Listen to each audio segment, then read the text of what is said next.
What's up guys, Assalamualaikum dan salam sejahtera kepada anda semua yang sudi menonton Saja Sembang. Dan berita yang terkini, yang aku nak share dengan korang. Dan ini bukannya berita yang daripada Tuan Azmi, tetapi ini daripada pencarum yang aku pun tak tahulah siapa beliau. Tetapi dari segi idea yang dilontarkan melalui posting beliau tu agak menarik perhatian aku sebagai yalah orang yang tak adalah macam lama, tapi maksudnya dari segi idea tu, kelogikan dia tu. Tapi nak tahu lebih lanjut, tapi sebelum tu jangan lupa subscribe ke channel Saja Sembang, dan jangan lupa share dan juga like dan jangan lupa tekan button on notification. Tanpa membuang masa, jom kita tengok Facebook beliau daripada SH Azmi Jumaat. Assalamualaikum dan salam sejahtera. Penilaian saya dari poll yang telah saya kongsikan mendapat peratusan tertinggi adalah pengeluaran 10K one-off. Bagi lain-lain mendapat peratusan yang sangat rendah. Admin cuba membuat andaian bahawa pengeluaran 10K bagi kategori pencarum yang masih mampu membuat pengeluaran sekiranya diluluskan. Bagi yang tiada baki dalam caruman adalah sebaiknya berkecuali dari membuat sebarang pengeluaran. Fikiran admin sedikit berlainan. Yang mana dari yang lain, pengeluaran 10K bukan satu cara yang tepat walaupun dibolehkan, tetapi akan mengambil masa dan bermacam sandiwara yang akan disajikan kepada pencarum. Ia bersifat sementara dan lama kelamaan tiada baki di dalam akaun. Bagi yang tidak mempunyai mencarum dan diberhentikan, simpanan mereka juga akan habis jika setiap tuntutan berlaku di atas faktor kelangsungan hidup. Cuba fikirkan sejenak. Kewujudan QSP adalah simpanan hari tua bagi menjamin masa depan kita. Kenapa kita harus merosakkan simpanan kita? Dan sebaliknya, kita harus memperkasakan dengan lebih baik jika kita mampu berfikir lebih jauh untuk masa depan dan pelapis pencarum yang baru mencarum. Kerana disebab pelbagai spekulasi yang tidak sihat bagi pemegang amanah QSP, ia satu kejutan budaya bagi pencarum untuk bertindak mengeluarkan keseluruhan wang simpanan dan menutup akaun. Sebaliknya, kita harus perhalusi objektif yang kenapa, mengapa dan sebab apa. Contohnya, dalam isu tuntutan 10 one-off dividen dibolehkan pengeluaran. Admin berpendapat ia sangat relevan. Dari mana peratusan poll yang difikirkan, kerana apa dan kenapa admin berkata begitu?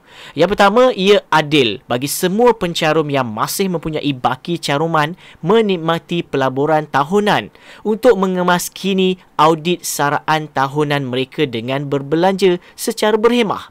Dengan dividen tahunan saja, simpanan ataupun baki caruman masih kekal dan pencarum boleh menikmati untung pelaburan sebelum persaraan.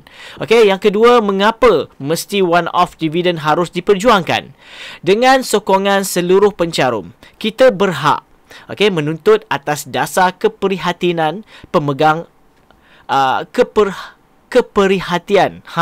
pemegang amanah QSP dan pencarum sentiasa berganding bahu dan bekerjasama di dalam usaha memainkan peranan masing-masing, mempertahankan aliran wang pelaburan dinikmati kepada pencarum tanpa mendiskriminasikan kebajikan dan simpanan pencarum demi kepentingan peribadi. Yang ketiga, sebab apa one-off dividen harus diperjuangkan? Sebab pencarum harus realistik dengan pengeluaran dividen saja. Kita masih mampu menyelamatkan negara Malaysia kerana pencarum adalah pelabur sebenar. Jadi untuk apa jika pelaburan menguntungkan, kita sendiri ingin merosakkannya? Nasihat admin, bukan saya admin dia lah. Sebaiknya janganlah terhasut dan menghasut untuk merosakkan keadaan. Ada baiknya kongsikan buah fikiran yang bernas agar bukan one-off dividen secara sahaja diperjuangkan. Akan tetapi, banyak lagi keuntungan pelaburan QSP pencarum boleh tuntut dan diperjuang. Beza antara pejuang dan pejuang sangat mudah akal dan nafsu buat rakan-rakan semua pencarum KWSP. Ini sedikit sebanyaklah yang dikongsikan oleh beliau sendiri sebagai admin di grup tertentu SS Azmi Jumaat. Ada baiknya, ada bagusnya. Dia seperti macam pelaburan ASB lah. Seperti mana kita tahu ASB ni setiap tahun ada dividennya. So begitu jugalah dia berpendapat demikian. Maksudnya kita patutnya memperjuangkan tentang dividen itu sendiri. So baru fair, barulah tak adalah nak orang kata waktu maksudnya pencarum, waktu ketika inilah mereka dapat merasai nikmat duit yang telah digunakan oleh pihak KLUSP ataupun pihak kerajaan untuk pelaburan. Kalau tak, benda ini macam nak kena kumpul-kumpul lama, mereka depa je dapat. So, kita pun tak dapat manfaatnya waktu ketika sekarang inilah. Tetapi bagusnya lah. Cumanya bagi aku sebagai YouTube admin, di channel Saja Sembang ni, aku showkan. Kalau boleh, jangan ketepikan, dan mengharapkan posting korang, dekat situ je. Kalau boleh, bagilah idea dekat Tuan Azmi tu. Tapi sekiranya, maybe dia dah ada bagi kot, belakang ke, aku tak tahulah. Please try lah bagi idea ni. Jangan nak posting untuk still nak dapatkan ranting, nak dapatkan banyak lagi pejuang-pejuang terbaru ni lah yang aku nampak kan. So aku harap apa yang dimaklumkan tu sekiranya orang kata idea itu betul-betul ikhlas untuk membantu.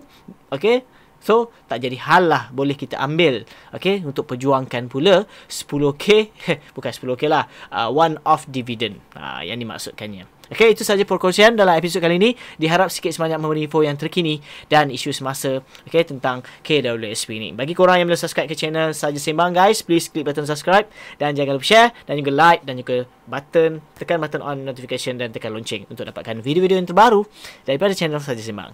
Aku Faizwan. Assalamualaikum.